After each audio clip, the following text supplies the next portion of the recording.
Hello students, दोबारा मैं आ गया हूँ यूट्यूब के इस चैनल पे इंजीनियरिंग पॉइंट में। मैं मुकेश कुमार आपका एक बार फिर से स्वागत करता हूँ। आज यहाँ पे हम एक नया सब्जेक्ट लेके आए हैं जो डिप्लोमा स्टूडेंट्स के लिए बहुत ज्यादा लाभदायक है। जी हाँ, मैं आज नया सब्जेक्ट लेके आया हूँ आपका अप्लाइड केमिस्ट्री। ठीक है, ये भी सब्जेक्ट देखो क्या, इसमें भी काफी कुछ अच्छे टॉपिक्स है, कुछ अच्छी चीजें जो हमें सीखने को मिलती है। तो मैं आज अप्लाइड केमिस्ट्री में एक टॉपिक स्टार्ट करूंगा जिसका नाम है कार्बन केमिस्ट्री। ठीक है, तो देखो कार्बन केमिस्ट्री, जिसको हम बोलते हैं कार्बनिक रसायन।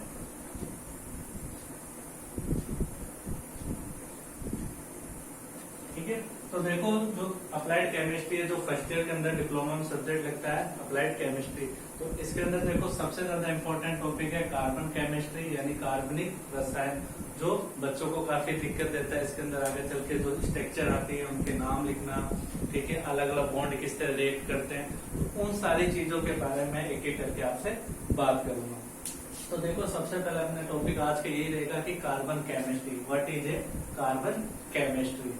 तो देखो कार्बनिक रसायन किसे कहते हैं, विज्ञान की या फिर रसायन की वह शाखा जिसके अंदर हम किसके बारे में अध्ययन करें, कार्बनों के बारे में अध्ययन करें, वो हमारा क्या कहलाता है, कार्बनिक रसायन कहलाता है। ठीक है, तो देखो मैं बात करूंगा सबसे पहले कार्बन के बारे में। कार्बन कि हमारा जो कार्बन है वो क्या होता है। तो देखो जो कार्बन है, सबसे पहले जो आवर्त सारणी थी, मॉडर्न पीरियोडिक टेबल यानी आधुनिक आवर्त सारणी, ठीक है, जो हमने पढ़ा होगा, आप लोग जानते हो कि आधुनिक आवर्त सारणी, ठीक है, जिसकी खोज किसने की थी या बनाने का श्रेय किसको जाता है, हेनरी मोजले। ठीक है, एक साइंटिस्ट थे जिन्होंने क्या करा था, आधुनिक आवर्त सारणी का निर्माण किया था। ठीक है, तो ये आधुनिक आवर्त सारणी थी क्या, तो देखो आधुनिक जो आवर्त सारणी थी ये क्या थी, जितने भी एलिमेंट्स थे, एलिमेंट यानी तत्व, जितने भी हमारे पास क्या थे, तत्व थे, उन्होंने क्या करा, सभी तत्वों को एक निश्चित क्रम में व्यवस्थित किया, और जिस सारणी में व्यवस्थित किया उस सारणी को क्या कहा गया, आधुनिक आवर्त सारणी कहा गया। ठीक है, जो आपने मे बी हो केमिस्ट्री के अंदर पढ़ा होगा। ठीक है, तो उसके अंदर सारणी क्या थी, उन्होंने इस तरह की सारणी बनाई थी, ये इस तरह की सारणी थी। ठीक है, इसमें इस तरह के ये सारणी थी, इसको आधुनिक आवर्त सारणी कहा गया और इसको 4 भागों में बांटा गया। ठीक है, कैसे, जो पहला हिस्सा था ये धातु का था, दूसरा अधातु का था, तीसरा मिश्र धातु का था, और जो चौथा पार्ट था वो था नोबेल गैसों का यानी अक्रिय गैसों का था। ठीक है, तो हम बात कर रहे थे कार्बन की। तो जो कार्बन है वो आवर्त सारणी में कितने नंबर पे आता है, 6 नंबर पे। यानी जो कार्बन है हमारा, इसका जो परमाणु क्रमांक की बात करें यानी एटॉम नंबर, यानी परमाणु क्रमांक कितना है, कार्बन का परमाणु क्रमांक 6। हाँ, यानी आवर्त सारणी में कार्बन कितने नंबर पे आता है, 6 नंबर पे आता है। तो यानी कार्बन के अंदर का परमाणु क्रमांक कितना है, 6। और हम जानते हैं कि किसी तत्व पर जितना परमाणु क्रमांक होता है उतने ही उसके अंदर इलेक्ट्रॉन और उतने ही उसके अंदर क्या होते हैं, प्रोटॉन होते हैं। ठीक है, तो परमाणु क्रमांक 6, तो इलेक्ट्रॉन भी कितने होंगे, 6 इलेक्ट्रॉन, और प्रोटॉन भी कितने होंगे, 6। ठीक है, यानी जितने इलेक्ट्रॉन उतने ही क्या होते हैं, प्रोटॉन होते हैं किसी भी परमाणु में यानी एटम में। ठीक है, तो 6 नंबर है, 6 इलेक्ट्रॉन और 6 क्या होते हैं, प्रोटॉन। अब इस कार्बन की यदि मैं द्रव्यमान की बात करूं कि व्हाट इज ए द्रव्यमान कार्बन, तो देखो कार्बन का जो द्रव्यमान होता है वो कितना होता है, 12। ठीक है, याद रखना जो कार्बन होता है उसका द्रव्यमान कितना होता है, 12 होता है। ठीक है, अब द्रव्यमान कैसे निकाला जाता है किसी तत्व का, तो उसका सीधा सा फॉर्मूला होता है, क्या होता है, यानी द्रव्यमान बराबर होता है प्रोटोनों की संख्या प्लस न्यूट्रॉनों की संख्या। ठीक है, तो द्रव्यमान निकालने के लिए क्या सूत्र होता है? किसी भी तत्व का द्रव्यमान बराबर प्रोटॉनों की संख्या या फिर इलेक्ट्रॉनों की संख्या प्लस न्यूट्रॉनों की संख्या। ठीक है, यहां तक आपको समझ में आ गया होगा। अब आगे देखो, तो परमाणु बात कर रहे थे कार्बन की, तो कार्बन का परमाणु क्रमांक 6, इलेक्ट्रॉन भी 6, प्रोटॉन 6 और द्रव्यमान 12। अब बात आती है कि जो कार्बन होता है वो क्या होता है? मेटल होती है या नॉन मेटल होती है, यानी धातु या अधातु। तो याद रखना कार्बन अपनी क्या होती है? नॉन मेटल होती है। नॉन मेटल का मतलब क्या होता है? अधातु। यानी जो कार्बन होती है वो हमारी क्या होती है? अधातु होती है, नॉन मेटल। ठीक है,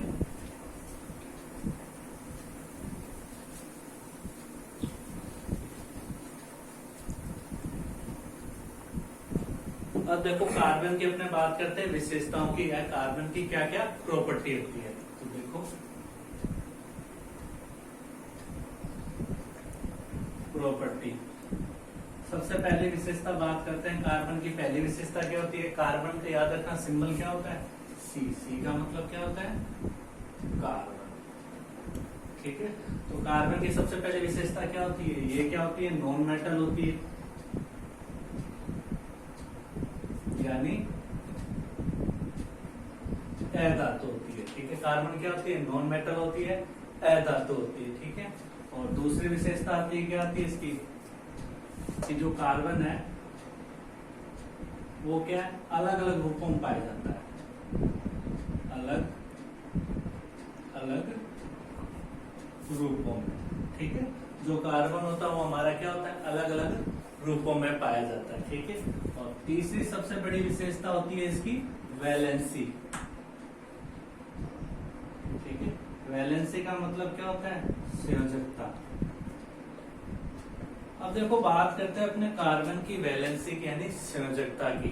तो सबसे पहले प्रश्न हमारे मन में यही आता है कि संयोजकता क्या होती है। तो मैं बता दूं संयोजकता देखो क्या होती है, या तो आप में से कुछ स्टूडेंट्स होंगे जो जानते होंगे कि संयोजकता क्या होती है। तो देखो जो नहीं जानते उनको मैं बता दूं संयोजकता क्या होती है। जैसे मान लो हमारे पास कोई भी एटम है, यानी परमाणु है, तो परमाणु की बाह्यतम कक्षा में कितने इलेक्ट्रॉन होने चाहिए? हमेशा 8 होने चाहिए। ठीक है, ध्यान रखना इस बात को कि किसी भी परमाणु के बाह्यतम कोश में हमेशा कितने इलेक्ट्रॉन चाहिए? 8 इलेक्ट्रॉन चाहिए। यदि 8 इलेक्ट्रॉन नहीं है, ठीक है, जैसे मान लो ये कक्षा है किसी परमाणु की बाहरी, इसमें कितने इलेक्ट्रॉन चाहिए? 8। ठीक है, लेकिन इसके पास कितने इलेक्ट्रॉन है? मान लो ये 1, ये 2, ये 3, ये 4, ये 5। कितने इलेक्ट्रॉन बाहरी कक्षा में होने को? 5 इलेक्ट्रॉन है। अब इसको अपनी कक्षा में 8 इलेक्ट्रॉन पूरे करने के लिए कितने इलेक्ट्रॉन चाहिए? 3 इलेक्ट्रॉन चाहिए ना। इधर देखो 1, 2, 3, 4, 5, टोटल कितने इलेक्ट्रॉन? 5। लेकिन इस कक्षा में कितने इलेक्ट्रॉन चाहिए? 8 होने चाहिए। तो इसको कितने इलेक्ट्रॉन और चाहिए? 3 इलेक्ट्रॉन और चाहिए। तो ये 3 इलेक्ट्रॉन इसकी क्या हो जाएगी? संयोजकता कहलाएगी। समझिए कि किसी भी परमाणु की संयोजकता क्या होती है कि उसके बाह्यतम कोश में 8 इलेक्ट्रॉन पूरे करने के लिए जितने इलेक्ट्रॉनों की आवश्यकता होगी, उन्हीं आवश्यकता को हम क्या बोलते हैं? संयोजकता कहते हैं। ठीक है, अब यहाँ हम बात कर रहे थे कार्बन की संयोजकता कितनी होती है। तो देखो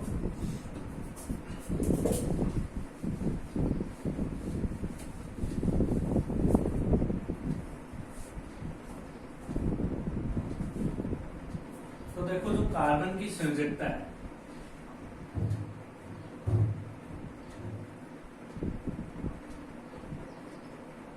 कार्बन की संयोजकता 2 होती है। जी हाँ, कुछ तत्व ऐसे होंगे जिसकी संयोजकता 2 होगी। अब देखो 2 संयोजकता कैसे होगी?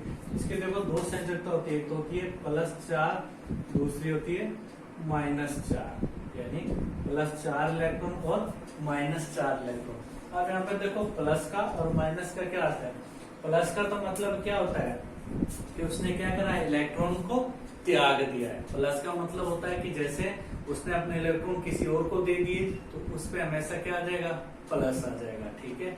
और जो इलेक्ट्रॉन ग्रहण करता है उसके ऊपर हमेशा कैसा आता है, माइनस आता है। यानी प्लस का मतलब क्या होगा कि मैंने दिया है, माइनस का मतलब मैंने लिया, ठीक है। यहाँ पे क्या होता है, थोड़ा सा उल्टा होता है। यानी जब भी किसी इलेक्ट्रॉन के आगे प्लस लिखा होगा तो इसका मतलब क्या होगा कि उसने उतने इलेक्ट्रॉन दूसरे परमाणु को दिए हैं, और माइनस लिखा होगा इसका मतलब उसने उतने इलेक्ट्रॉन किसी से उधार लिए। तो इसीलिए कार्बन हमेशा दो संयोजकता दर्शाता है, कौन सी, +4 और -4, ठीक है। अब ये कैसे दर्शाता है, देखो सबसे पहले इसकी स्ट्रक्चर बनाते हैं। ये हो गया, हम जानते हैं परमाणु का नाभिक। नाभिक में क्या होते हैं, प्रोटॉन और इलेक्ट्रॉन, सॉरी न्यूट्रॉन। ये कक्षा होगी, टोटल इलेक्ट्रॉन कितने इसके पास, 6। तो पहली कक्षा में हमेशा कितने इलेक्ट्रॉन आते हैं, 2। तो इसके अंदर हम क्या कर देंगे, 2 इलेक्ट्रॉन भर देंगे, ये 1 इलेक्ट्रॉन और ये 2 इलेक्ट्रॉन, ठीक है। उसके बाद दूसरी कक्षा, ये होगी दूसरी कक्षा। तो 6 में से पहली कक्षा में तो 2 इलेक्ट्रॉन आते थे, 2 भर दिए, ठीक है। अब दूसरे के अंदर कितने बचे, 6 में से 2 के 4 बचे, तो दूसरी कक्षा में कितने आ जाएंगे, 4। ये देखो 1 2 3 4 कंप्लीट हो गए टोटल 6 इलेक्ट्रॉन। अब देखो बात आती है कि मैंने क्या बताया कि जो बाद की कक्षा होगी उसमें कितने इलेक्ट्रॉन चाहिए हमको, 8 इलेक्ट्रॉन चाहिए। 8 इलेक्ट्रॉन होंगे तो उसको क्या बोलेंगे अपने, अष्टक कक्षक, ठीक है। जब किसी परमाणु के बातम कोष में कितने इलेक्ट्रॉन हो, 8 हो, तो उसको क्या बोलेंगे अपने, अष्टक कक्षक बोलेंगे। लेकिन यहाँ कितने इलेक्ट्रॉन है, 4 है बाहरी कक्षा में, तो इसको अपने अष्टक पूर्ण करने के लिए कितने इलेक्ट्रॉन चाहिए, 4 इलेक्ट्रॉन चाहिए, ठीक है। तो इसको 4 इलेक्ट्रॉन चाहिए, यानी 4 इलेक्ट्रॉन इसको चाहिए अपनी अष्टक पूर्ण करने के लिए। तो 4 चाहिए, यानी इलेक्ट्रॉन को क्या कर रहा है, अपनी तरफ ले रहा है। यानी इलेक्ट्रॉन को क्या कर रहा है, ले रहा है। तो लेगा, मैंने क्या बताया, जो लेता है उसके ऊपर हमेशा क्या आएगा, माइनस, और जो देगा प्लस। ये 4 इलेक्ट्रॉन ले रहा है तो इसलिए क्या आ जाएगा, माइनस आ जाएगा, ठीक है। माइनस क्यों आएगा, क्योंकि ये 4 इलेक्ट्रॉन को ग्रहण कर रहा है, ग्रहण करेगा तो माइनस, यानी एक संयोजकता तो क्या होगी, -4। अब देखो दूसरी कंडीशन ये होती है कि जब ये 4 इलेक्ट्रॉन को ले सकता है, तो यानी 4 इलेक्ट्रॉन को ले सकता है, तो 4 इलेक्ट्रॉन इसके पास है, तो इन 4 इलेक्ट्रॉन को निकाल भी सकता है, ठीक है। कैसे, देखो बराबर है, पूरे 4 है, तो ये क्या करेगा, जब 4 इलेक्ट्रॉन को ले सकता है तो इन 4 इलेक्ट्रॉन को निकाल भी सकता है, क्योंकि दोनों की संख्या बराबर है। इसीलिए क्या होगा, जब ये मान लो अगर 4 इलेक्ट्रॉन निकाल देता है तो ये वाली कक्षा क्या हो जाएगी, समाप्त हो जाएगी।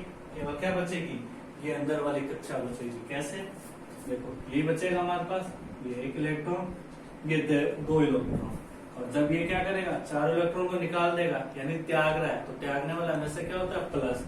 दूसरी संयोजकता क्या जाएगी, +4 इलेक्ट्रॉन, ठीक है। क्यों हुआ, क्योंकि देखो जब ये 4 इलेक्ट्रॉन ले रहा है तो इस पे क्या हो रहा है, माइनस, लेने वाला माइनस है। 4 इलेक्ट्रॉन लेने के लिए इसको क्या चाहिए होगी, कुछ ना कुछ एनर्जी चाहिए होती है। तो इन 4 इलेक्ट्रॉन जितनी इसको एनर्जी चाहिए, तब जाके ये अपने अंदर कक्षा में शामिल करेगा, और उतनी एनर्जी में क्या कर सकता है, इन चारों को बाहर भी निकाल सकता है। तो इसलिए दोनों तरफ एनर्जी का मान बराबर होने के कारण ये क्या करता है, 4 इलेक्ट्रॉन ले भी सकता है और 4 दे भी सकता है। इसीलिए कार्बन क्या करता है, 2 संयोजकता दर्शाता है, एक तो +4 और दूसरी -4, जिसको हम इस तरह लिख सकते हैं, C ऊपर +4 और C -4। ये 2 कार्बन की क्या हो जाती है, संयोजकता हो जाती है, ठीक है। +4 का मतलब क्या है, इसने 4 इलेक्ट्रॉन को ग्रहण करा है, सॉरी 4 इलेक्ट्रॉन इसने क्या करें, त्यागे। और -4 का मतलब क्या है, इसने 4 इलेक्ट्रॉन लिए, ठीक है। तो ये कार्बन की क्या हो जाती है, 2 संयोजकता हो जाती है, ठीक है। और किसी भी तत्व की सबसे ज्यादा स्थायी संयोजकता कब मानी जाती है, जब उसकी संयोजकता कितनी हो, 0, तो वो क्या होगी, सबसे ज्यादा संयोजकता होगी। या फिर जब उसकी संयोजकता कितनी हो, 4 हो। इन 2 मान पर क्या होती है, संयोजकता सबसे ज्यादा होती है। यानी किसी भी तत्व की संयोजकता जब 0 हो तब वो क्या होगा, ज्यादा स्थायी होता है तत्व, या फिर 4 हो संयोजकता तो वो क्या होता है, स्थायी होता है। तो इस तरह जो कार्बन है इसकी संयोजकता क्या होती है, सबसे ज्यादा प्रबल होती है या स्थायी होती है, ठीक है। यहाँ तक संयोजकता समझ गए। अब देखो आगे बात करते हैं हमने इसमें।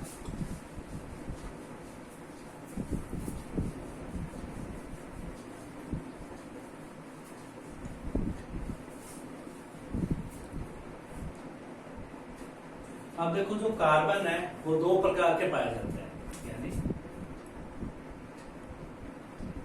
Carbon types. ठीक है, दो प्रकार के कार्बन को क्या करा गया, बांटा गया।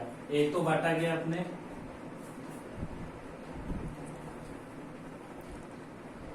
ऑर्गेनिक कंपाउंड, ठीक है, और दूसरा बांटा गया अपने को इन ऑर्गेनिक कंपाउंड। ठीक है, ऑर्गेनिक कंपाउंड का मतलब होता है कार्बनिक यौगिक, और इन ऑर्गेनिक कंपाउंड का मतलब होता है अकार्बनिक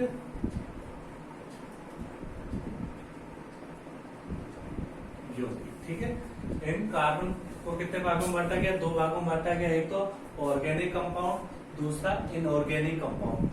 तो कार्बनिक यौगिक का मतलब क्या होता है, ऐसे यौगिक जिसके अंदर क्या हो, कार्बन हो, वो क्या कहलाते हैं, हमारे कार्बनिक यौगिक कहलाते हैं।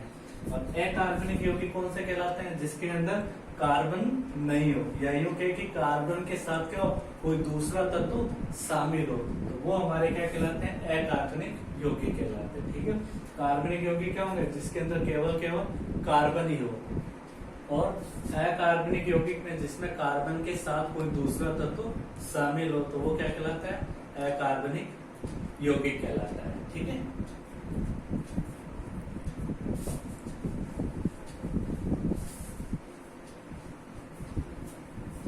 अब देखो जो कार्बन है वो, इनको अगर जोड़े हम या फिर इनको क्या करें, नामकरण जब करते हैं, तो इस आधार पर इन कार्बनों को तीन भागों में बांटा गया है। ठीक है, पहला तो बांटा गया अपने इन कार्बनों को स्ट्रेट चेन, ठीक है, और दूसरा बांटा गया इनको ब्रांच चेन। ठीक है, और तीसरा इनको बांटा गया विषम चक्रीय चेन। ठीक है, इनको जोड़ने के आधार पर, यानी कार्बन कार्बन जोड़ने के आधार पर कार्बन को कितने भागों में बांटा गया, तीन भागों में बांटा गया। स्ट्रेट चेन, स्ट्रेट चेन का मतलब है श्रृंखला, ठीक है, और ब्रांच चेन का मतलब है चेन का शाखित।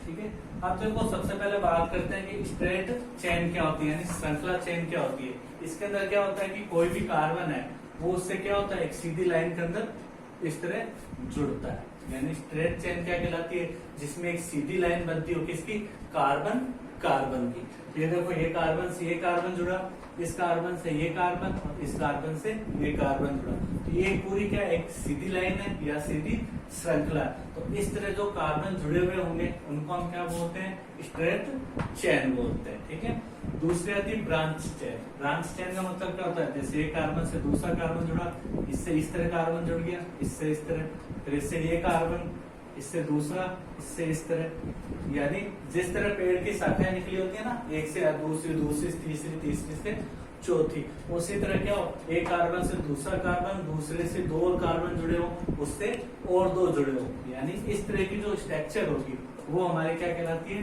ब्रांच चेन कहलाती है। ठीक है, अब आता है विषम चक्रीय चेन। तो विषम चक्रीय चेन में क्या होता है, इसमें आपको कोई भी एक आकृति देगा, जैसे मान लो ये हो जाए, या फिर ये मिल जाए आपको, या ये, इस तरह की जो स्ट्रक्चर आपको बंद स्ट्रक्चर देगा उसको बोलते हैं अपने विषम चक्रीय चेन। और यहाँ पे जितने भी इनके कोने होते हैं, इन कोनों पे हमेशा क्या होगा, आपको कार्बन मिलेगा। चार कोने तो चार कार्बन, यहाँ पे छह कोने तो ये छह कार्बन, इस तरह ये पांच कोने तो पांच कार्बन। इस तरह की जो श्रृंखला होगी यानी चेन होगी उसको बोलते हैं विषम चक्रीय चेन।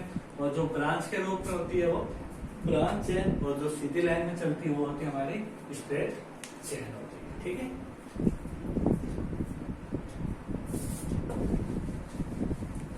अब देखो आगे बात करते हैं कार्बन का नामकरण, जो सबसे ज्यादा इंपॉर्टेंट है। कार्बन केमिस्ट्री के अंदर। तो सबसे पहले बात करेंगे कार्बनिक यौगिकों का नामकरण। तो देखो कार्बनिक यौगिकों के नामकरण की कितनी विधियां, 3 विधियां बताई गई है, ठीक है। पहली विधि है सबसे ट्राइब्ड विधि, यानी ट्राइब्ड मेथड, ठीक है, जिसको बोलते हैं रूढ़ विधि, ठीक है। और दूसरी आपकी ड्राइव्ड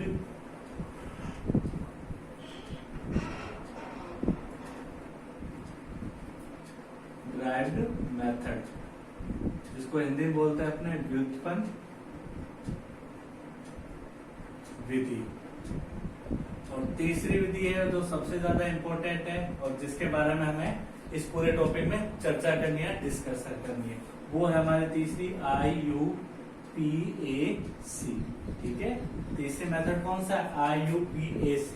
तो सबसे पहले हम पहले मेथड के बारे में बात कर लेते हैं कि रूढ़ विधि क्या है।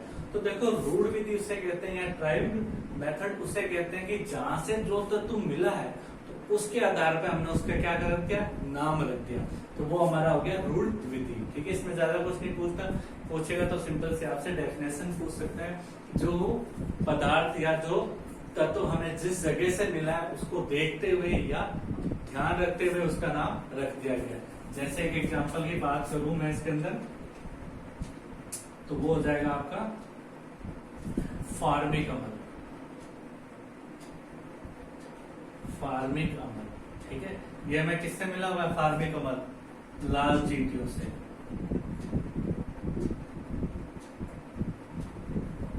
ठीक है।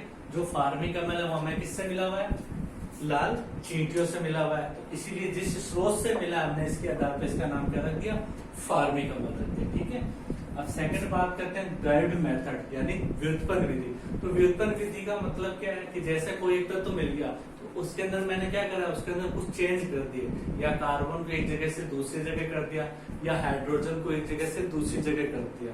कहने का मतलब है कि किसी तत्व में परिवर्तन करके जो नाम मिला है, यानी किसी तत्व में परिवर्तन करके जो नाम दिए गए हैं उसको क्या कहा गया है, व्युत्पन्न विधि कहा गया है, ठीक है। और थर्ड है जो सबसे ज्यादा इंपॉर्टेंट है और इसी बारे में हमें पढ़ना है, IUPAC। ये एक बहुत बड़ी संस्था है जिसने क्या करे, सारे तत्वों के निश्चित नाम दिए और इसी के बारे में हमें पढ़ना है। तो देखो सबसे पहले इसकी फुल फॉर्म जान लेते हैं क्या होती है। कई बार पूछ लेता है हमसे एग्जाम में कि IUPAC की फुल फॉर्म बताओ। तो देखो आई का मतलब होता है इंटरनेशनल, ठीक है। यू का मतलब क्या होता है, यूनियन, पी का मतलब यूनियन एंड, पी का मतलब प्योर, ऑफ, ए का मतलब अप्लाइड और सी का मतलब केमिस्ट्री, ठीक है। IUPAC फुल फॉर्म क्या हो जाएगी, international union and pure of applied chemistry, ठीक है।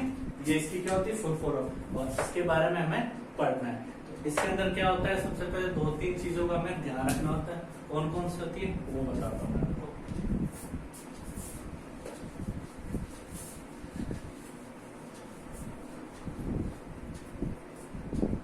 तो इसके अंदर देखो सबसे पहले आता है बॉन्ड आता है।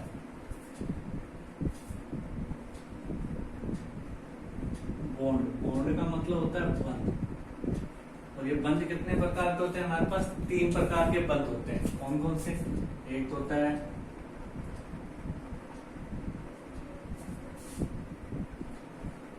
सिंगल बॉन्ड, दूसरा होता है डबल बॉन्ड और तीसरा होता है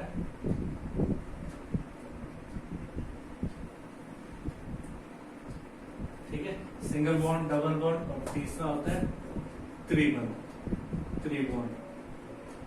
ठीक है। सिंगल बॉन्ड का में क्या होता है, इस तरह एक सीधी लाइन होती है, डबल बॉन्ड में इस तरह 2 लाइनें होती हैं और त्रिबॉन्ड में क्या होता है, इस तरह 3 लाइनें होती है। ठीक है, अब देखो लाइनों का मतलब क्या होता है, जैसे ये एक लाइन है तो इसके अंदर क्या होता है, इस लाइन का मतलब होता है कि इस लाइन में कितने इलेक्ट्रॉन माने जाते हैं, 2। एक तो इस कोने पे इलेक्ट्रॉन मानेंगे और इस पे, यानी एक इलेक्ट्रॉन ये रहा और एक इलेक्ट्रॉन ये रहा। ठीक है, ये इस तरह क्या होते हैं, इलेक्ट्रॉन होते हैं। यानी एक बॉन्ड है तो कितने इलेक्ट्रॉन हो गए, टोटल 2 इलेक्ट्रॉन हो गए। 2 बॉन्ड हो गए तो 4। कैसे, इसमें 2 तो इसमें भी 2, 2 और 2 4। 3 बॉन्ड तो कितने इलेक्ट्रॉन, 6। यानी एक में 2, इसमें 2, इसमें 2, तो टोटल कितने हो गए, 6 इलेक्ट्रॉन हो गए। ठीक, अब देखो इसके अंदर हम पढ़ते हैं नामकरण पढ़ते हैं। तो देखो नामकरण से पहले मैं आपको कुछ चीजें बता रहा हूं, वो आपको ध्यान रखनी है। सबसे पहले याद रखना है कार्बन के नाम। ठीक है, कार्बन के नाम बता रहा हूं मैं आपको, 10 कार्बन बताऊंगा, उनके आपको नाम याद रखने हैं। यदि वो 10 नाम याद रखते हो तो ही आप आगे जाके क्या कर पाओगे, IUPAC का नामकरण कर पाओगे, यानी तभी आप क्या करोगे, तत्वों के नाम लिख सकते हो। तो सबसे पहले बात करता हूं मैं C1, C2, C3, C4, C5, C6, C7, C8, C9, C10। ठीक है, अब देखो C1 कार्बन को क्या बोलते हैं, मैथ, यानी एक कार्बन होगा तो उसको हम बोलेंगे मैथ, 2 कार्बन होगा तो एथ, 3 कार्बन होगा तो प्रो, 4 कार्बन होगा तो उसको बोलेंगे हम ब्यूट, 5 कार्बन होगा तो उसको हम बोलेंगे पैंट, 6 कार्बन होंगे तो हेक्स, 7 कार्बन होंगे तो हेप्ट। ठीक है, 6 को हेक्सा, 7 को हेप्टा, 8 को ऑक्ट और 9 को नॉन और 10 को डेका। ठीक है, तो इस तरह आपको क्या करना है, इन 10 कार्बनों के नाम याद रखना है। यानी एक carbon math, 2 eth, 3 prop, 4 but, 5 pent, 6 hexa, 7 hepta, 8 oct, 9वां नॉन और 10वां डेका होता है। ठीक है, तो ये तो के 10 कार्बनों के नाम। अब इसी तरह क्या होती है, साइंस में जो गिनती होती है ना, उसको भी अलग मान होते हैं। वो क्या होती है, देखो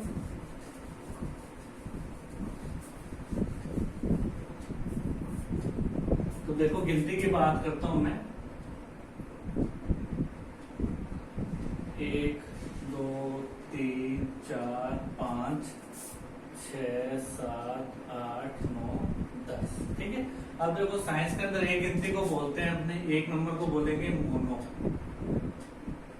ठीक है, 2 होगी तो उसको बोलेंगे डाई, 3 होगा तो उसको बोलेंगे ट्राई।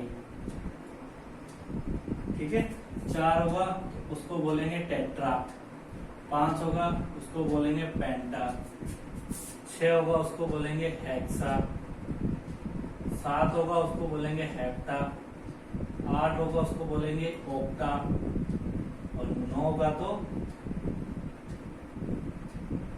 नोना और 10वां होगा तो डेका।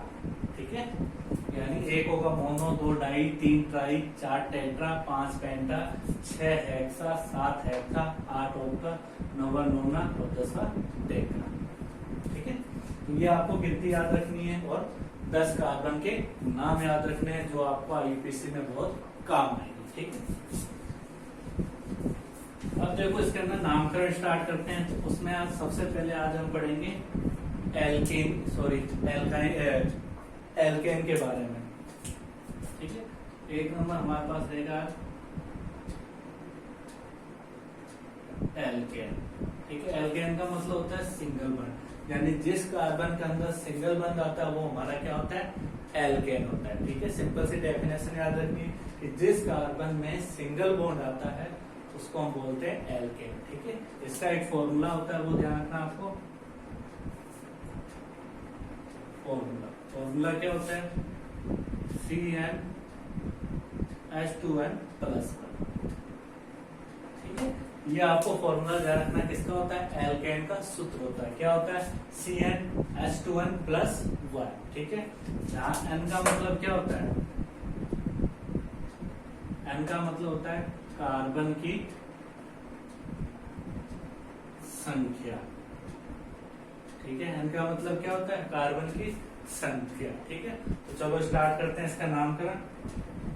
इधर देखो, सबसे पहले लेते हैं 1 नंबर। यदि n बराबर कितना हो,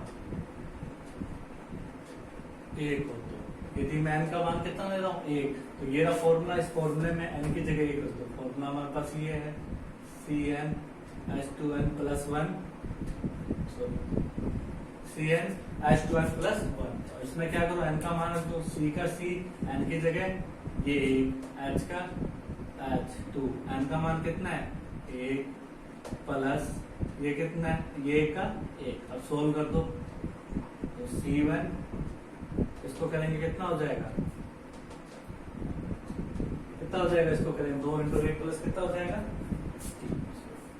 ठीक है। सॉरी, फॉर्मूला थोड़ा क्या गलत है, फॉर्मूला इसका ये होता है Cn2n+2।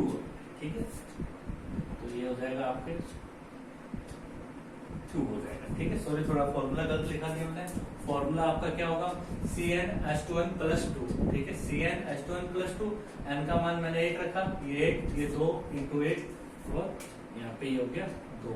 अब इसको सोल्व करेंगे तो 2 के 1 से मल्टीप्लाई करें, 2 + 2 4। तो फॉर्मूला हमारे पास क्या आ गया, C1H4, या फिर इसको हम ऐसे भी लिख सकते हैं, एक हमें पता लिखने की जरूरत नहीं होती, इसको हम ऐसे लिख सकते हैं CH4। क्या हो जाएगा, CH4 हो जाएगा। ठीक, तो ये फॉर्मूला बन गया हमारे पास, 1 कार्बन और 4 हाइड्रोजन। अब इसकी हम क्या करेंगे, संरचना बनाएंगे। ये C, ठीक है, सबसे पहले इधर जो कार्बन होता है ना उसको लिखते हैं, लिख दिया। अब 4 हाइड्रोजन है, तो इस कार्बन के क्या करेंगे, चारों तरफ 4 हाइड्रोजन को जोड़ देंगे। ये इस तरह 1 हाइड्रोजन, 2 हाइड्रोजन, 3 हाइड्रोजन, और ये 4 हाइड्रोजन। ठीक है, सबके साथ क्या आ रहा है, सिंगल बॉन्ड आ रहा है। सिंगल बॉन्ड क्यों आ रहा है, क्योंकि हम क्या पढ़ रहे हैं, एल्केन पढ़ रहे हैं, तो इसलिए C, और चारों तरफ एक के आगे हाइड्रोजन आ गए। ठीक है, अब देखो इसके अंदर, अब इसका IUPAC नाम देखते हैं, तो IUPAC नेम। अब देखो IUPAC नाम कैसे लिखेंगे इसका, तो सबसे पहले देखो एल्केन है, एल्केन में आपको याद रखना है, एक लाइन लिखा देता हूँ, वो आपको याद रखनी है, और उसी से आप क्या कर सकते हो, नाम लिख सकते हो। ठीक है, तो इसमें याद रखना है, जितने कार्बन होंगे उनके नाम के साथ अंत में N शब्द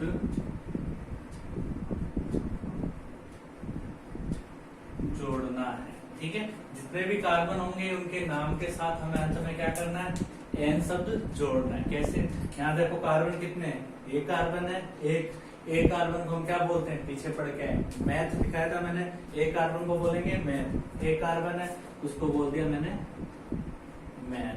फिर प्लस, उसके साथ क्या जोड़ेंगे, एक कार्बन, उनके नाम, एक कार्बन है उसका नाम मैथ प्लस, ठीक है, अंत में क्या जोड़ेंगे, N, तो मैथ प्लस N क्या हो जाएगा, मैथेन। ठीक है, तो इसका नाम क्या हो जाएगा, मैथेन, यानी CH4 को हम क्या बोलेंगे, मैथेन। तो CH4 का IUPAC नाम क्या हो जाएगा, मैथेन हो जाएगा। ठीक है, समझ आ गया होगा। चलो आगे और एग्जांपल करते हैं इसमें।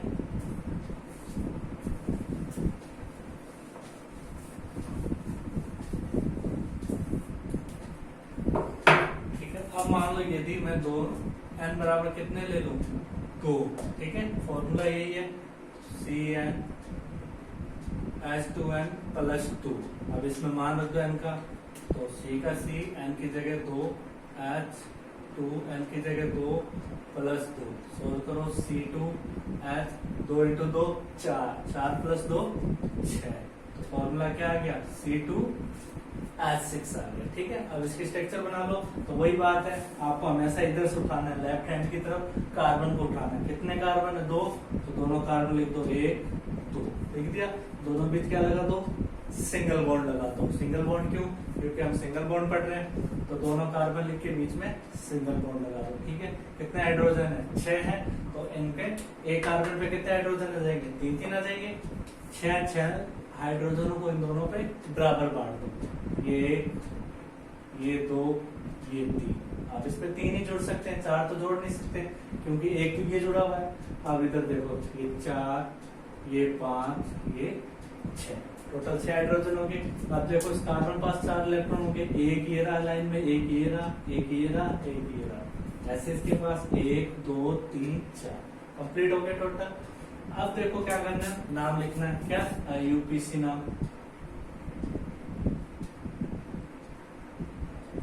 IUPAC नाम क्या हो जाएगा इसका, बताओ कितने कार्बन है, 2 कार्बन, 2 को क्या बोलते हैं, एक को मैथ, 2 को एथ, 2 कार्बन को बोलेंगे एथ, और लास्ट में क्या जोड़ देंगे इसके साथ, एन, एथ प्लस एन क्या हो जाएगा, एथेन।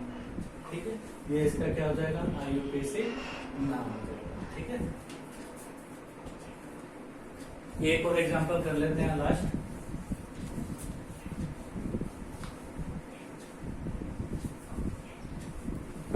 ठीक है, अब मान लो मैं n बराबर कितना ले रहा हूँ, 5 ले रहा हूँ, तो फॉर्मूला क्या है, CnH2n + 2।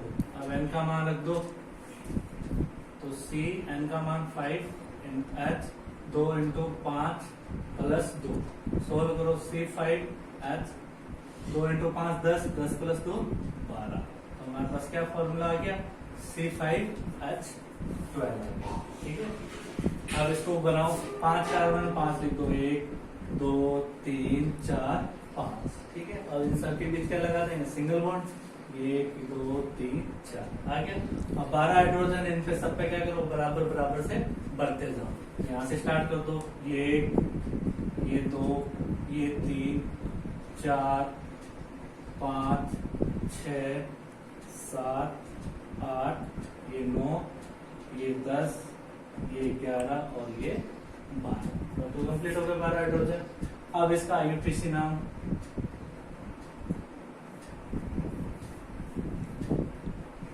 IUPAC नाम क्या देगा, 5 कार्बन है, 5 कार्बन को क्या बोलते हैं, एक को मैथ, 2 को एथ, 3 को प्रोप, 4 को ब्यूट और 5 को बोलते हैं पेंट। तो 5 कार्बन हो गया यानी पेंट प्लस इसके साथ क्या जोड़ देंगे, एन, तो जोड़ दो, तो क्या बन जाएगा इसका नाम, पेंटेन। ये इसका क्या हो जाएगा, IUPAC नाम हो जाएगा। ठीक है, तो यहाँ तक मैं उम्मीद करता हूँ कि आपको समझ में आया होगा। अब इसके जितने भी एग्जाम्पल में पढ़े हैं, आप घर पे बैठ कर उसको आराम से करना। यदि कोई डाउट है तो आप मुझे कमेंट करके बता देना। ठीक है, और बाकी जो हमारे टेस्ट चल रहे हैं उसको रेगुलर टेस्ट दो, सारे स्टूडेंट ज्यादा से ज्यादा मिलकर उसको पार्टिसिपेट करो, ताकि हमें पता लगे कि आप पढ़ रहे हो। और कल आपको पता होगा कि BTR का नोटिफिकेशन भी आ चुका है, जिसमें उसने साफ साफ लिख दिया है कि अब आपका कॉलेज स्टार्ट नहीं होगा, क्योंकि उन्होंने सारे कोर्स क्या करें, ऑनलाइन प्रोवाइड करवा दिए, जैसा कि हमने आपको इंफॉर्मेशन दी थी। तो अब यही है कि जैसे ही ये सिचुएशन हैंडल होती है, तो जुलाई के फर्स्ट वीक में ही आपके एग्जाम शुरू हो जाएंगे। तो इसलिए आपके पास अब टाइम देखा जाए तो 1.5 महीने का ही टाइम है। ठीक है, 1.5-2 महीने टाइम है, तो इसमें आप अपने अच्छी तरह से तैयारी करो। ठीक है, थैंक यू।